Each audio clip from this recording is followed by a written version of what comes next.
Mesdames, Mesdemoiselles et Messieurs, bonjour. Je me présente Yannick Seyer. Je suis polytechnicien en nouvelles technologies de l'information et de la communication. Dans ce cours, je voudrais vous parler de la gestion de projet. Excellent cours à tous. Le CMP, Critical Path Method, est un outil de représentation graphique très utilisé en gestion de projet. C'est ce que je me propose de vous présenter dans ce 8e cours.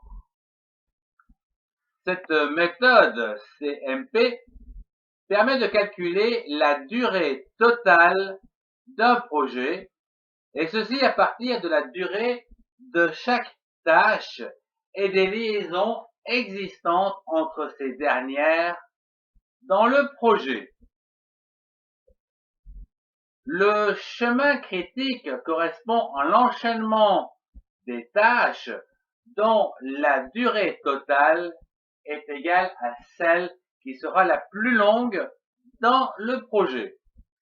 Ici, nous avons les tâches A, B, C avec un jour pour la tâche A, 2 jours pour la tâche B, 1 jour pour la tâche C.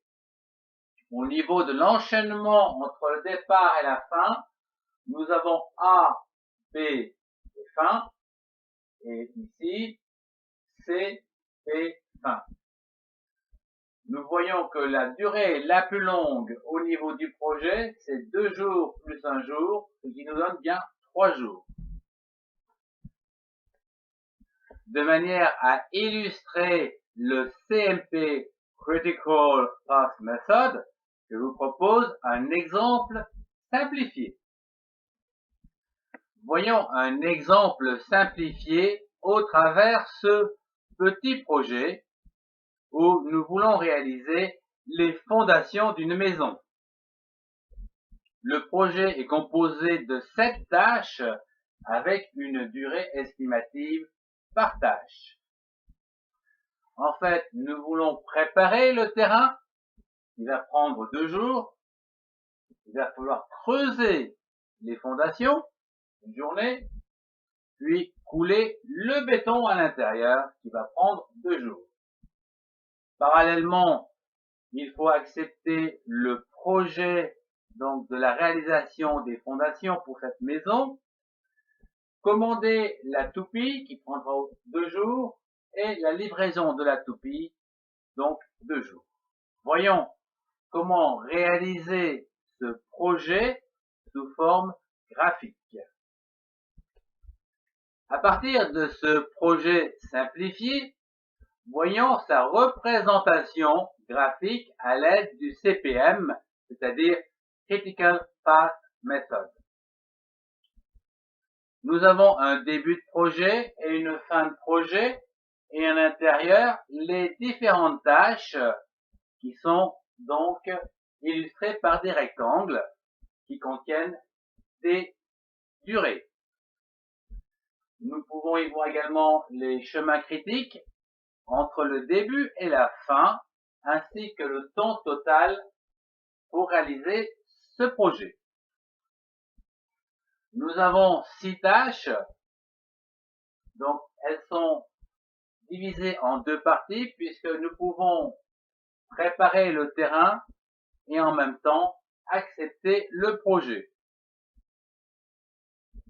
Accepter le projet va prendre 4 jours, puis 2 jours pour commander la toupie, ce qui va nous permettre pendant cette période-là de préparer le terrain et de creuser les fondations.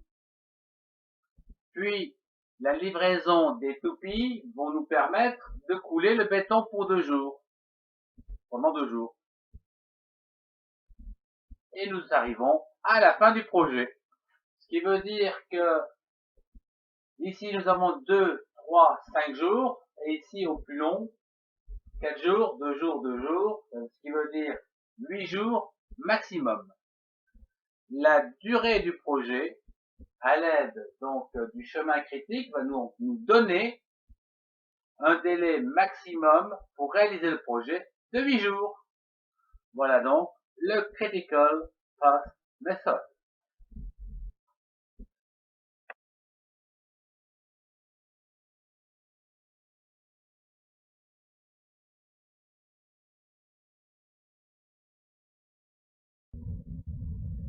Ce cours touche déjà à sa fin. Je vous remercie de l'avoir suivi. Au revoir et à très bientôt.